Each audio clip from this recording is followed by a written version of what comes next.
a very good friend of mine, well, growing to become a good friend of mine, Miss Janelle John-Bates, an attorney at law, and if I may say so, a youth advocate. Good morning.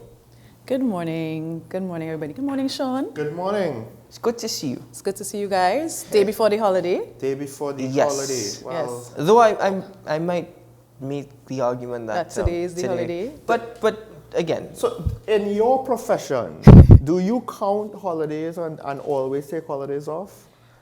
It's not about the profession. It's about where any profession you work. As a sole practitioner, for me, no, it doesn't matter. Yeah. I'm going to be working today, So, tomorrow, and Sunday because I have some deadlines. Speaking as someone who's more or less, I've never had a professional job that cared about holidays. You know, I don't. You know, okay, it's a holiday. no, the look on your face is telling. This is a new feeling for me where the holiday actually does not matter. It did indeed matter before when I worked for someone.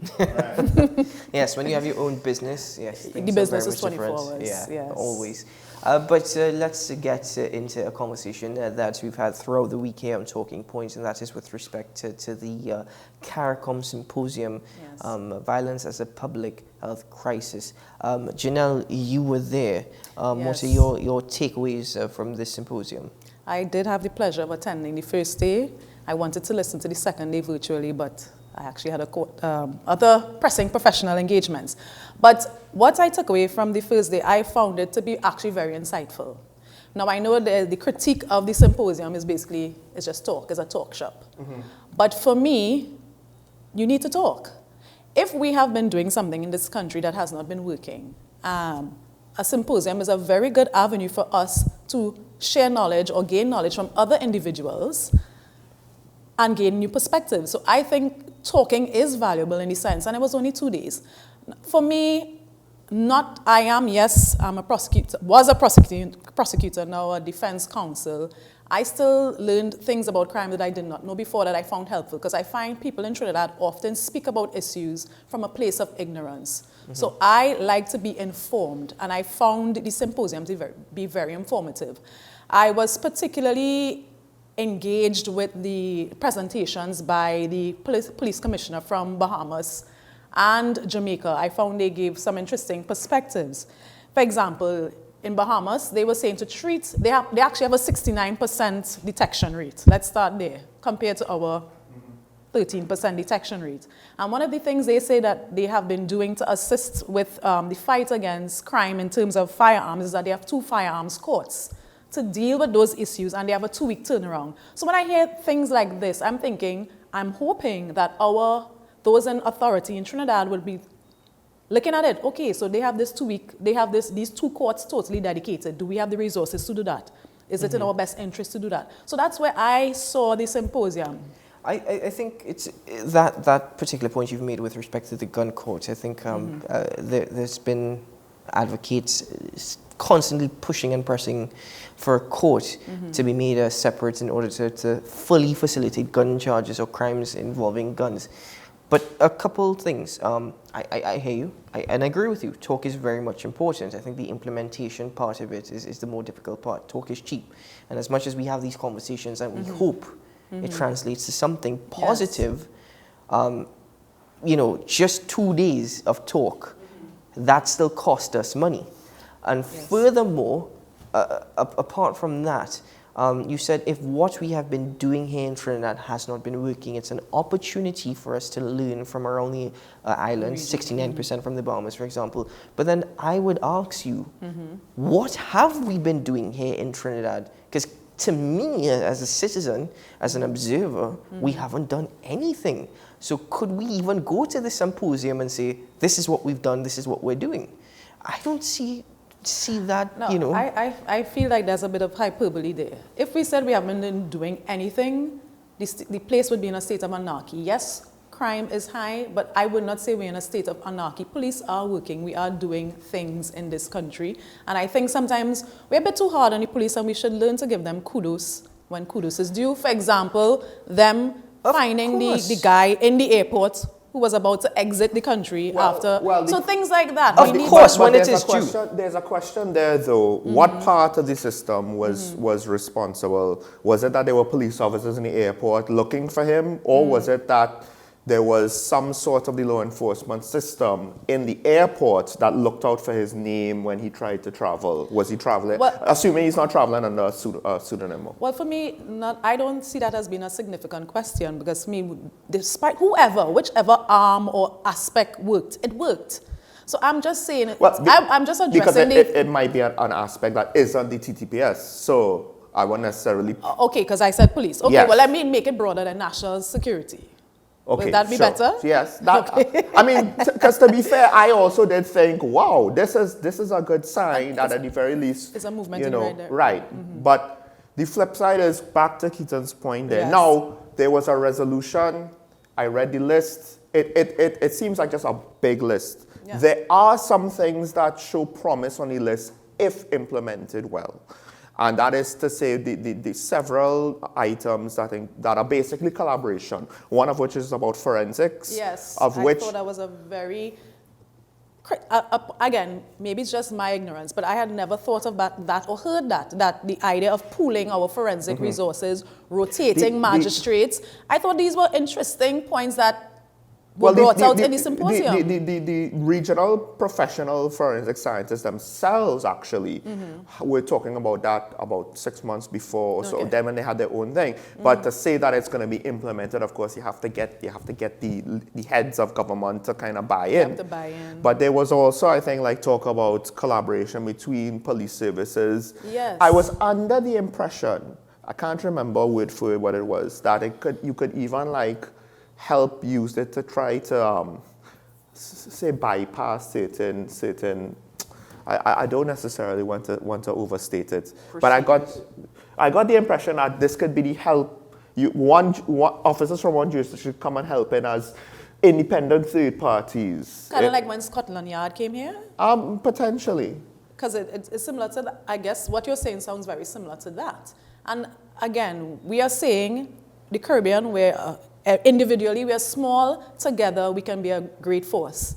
I'm a movement by yourself, but I'm a force when we're together. That's the basic foundation of CARICOM in itself. But again, I ask, and you know, you might think I'm being so pessimistic. I want this to work. Yes. I honestly do, and I hope it does work.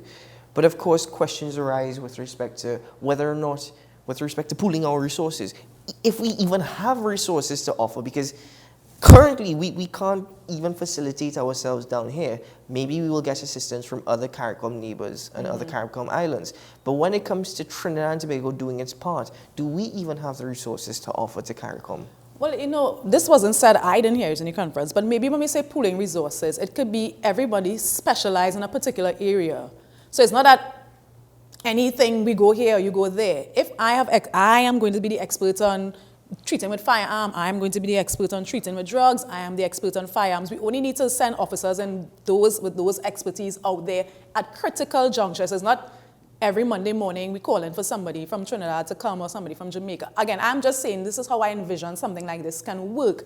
I do not know how they envision it can work, but I am hopeful that it can work, and I just found this symposium. We are experts in not maintaining Coast Guard vessels. Oh my goodness. But the thing is, at least with regards to forensics, and maybe this is a good way to understand it. The idea is it's difficult for any one country to build up both capacity as well as expertise, right? And I think this could also even apply to healthcare, because we have an issue with specialties and special that's doctors. How I see it, specialties. And to me, because in the States, you could fly halfway across the States. You could be in the Midwest and go to Chicago, New York, whatever, or Houston to see a specialist in a field. Your city could be 1 million people. It ain't gonna have the specialists you want to see. So I always find it kind of unfortunate that training's like, why we don't have this, why we don't have that? Because we're small. We're small. But as a region, potentially, and that could include law enforcement capabilities, as you said. So now the flip side to that is it's CARICOM. And as we have seen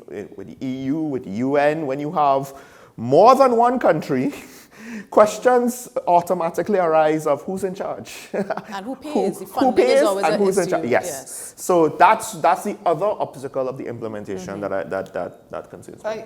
Just to add to what you're saying, yes, we're a small island, and even in terms of expertise, that is where you fall short. But let us not fail to recognize that we also have a great brain drain that is happening as well. So we are losing out on young academics. We're losing out, I think, to a certain extent, some of our best. I say some because we have Janelle who's up and coming, right? You know, but the point is, as even within our healthcare system, there are doctors who were funded by Gates or even by scholarship. They're obligated to give back to Trinidad and Tobago, but we can't find a position or a job for them. Can't find a position for them. That And is a so major they look issue. out. The thing is, that has also translated to a shortage of specialized doctors within the public healthcare system. So there are many factors to consider. I would argue because of the challenges of economies of scale, one might reason that we need CARICOM. That is the Caribbean region, nations need CARICOM more than even European nations need the EU. Yeah. Because there are just certain things that is difficult for countries, even of Trinidad size, even of Jamaica size, and well, Haiti and the Dominican Republic have their own, challenges to pull off. Janelle, just before we go to break, your closing thoughts. What is it you hope comes out of this besides just the cheap talk? What I hope comes out of it is that they actually, an actualization of the list of recommendations. I hope what everybody hopes, that for me, I'm putting aside short term, but in the long term, and I'm using like a year or something for the long term, we see an impact from the symposium. We see a reduction in crime, even if it's in one area, and that the country is better off for it at the end of the day. Forgive me, I phrased the question incorrectly because we all share that hope. Yes. My actual question is, and again, forgive me, is do you have any hope?